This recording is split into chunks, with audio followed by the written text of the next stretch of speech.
पाकिस्तान जनेवा में मुल्क की तामीर नौ बहाली में शराकत के मौज़ूओं पर बैनुल-अक़वामी कॉन्फ्रेंस का मेज़बान वज़ीर-ए-आज़म शहबाज शरीफ काबीना के हमरा पहुँच गए। पाकिस्तान कॉन्फ्रेंस में तामीर नौ और सैलाब से मुतासरा इलाकों की बहाली का फ्रेमवर्क पेश करेगा। फ्रेमवर्क को अमली जामा पहनाने के लिए बैनुल-अक़वामी ताउन और तवील अलमुद्दती शराकत दारी की अहमियत पर जोर देगा। District and session court Islamabad में तोशाखाना रेफरेंस में इमरान खान के खिलाफ दरख्वास्त वकील की जानिब से फरवरी की कोई तारीख मुकर्रर करने की इस्तदा।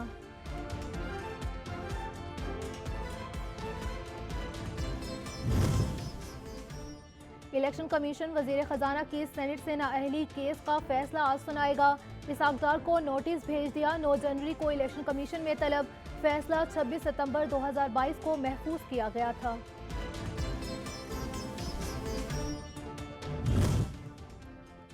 इस्लामाबाद हाई कोर्ट में विफाक के बल्दियाती इंतखाबात सिंगल बेंच के फैसले के खिलाफ इंट्रा कोर्ट अपीलों पर समाअत आज होगी। चीफ जस्टिस आमिर फारूक की सरबराही में 2 रुकनी बेंच कल समाअत करेगा।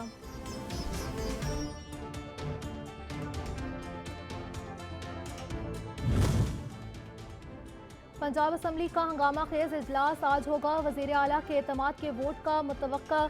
नून लीग ने भी पार्लिमानी पार्टी का इजलास तलब कर लिया। अरकान को तैयार रहने की हिदायत।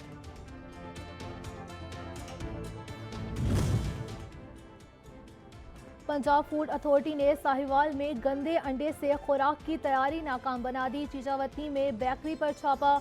बदबूदार और ख़राब अंडे बरामद करके तल्फ कर दिए गए। बेकरी मालकान को कानून की खिलाफ वर्जी करने पर जुर्माना।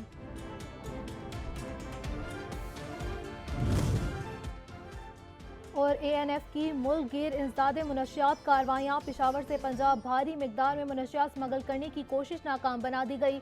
2 मुल्ज़िमान गिरफ्तार। इंसदादे मुनशियात एक्ट के तहत मुकदमा दर्ज कर लिया गया।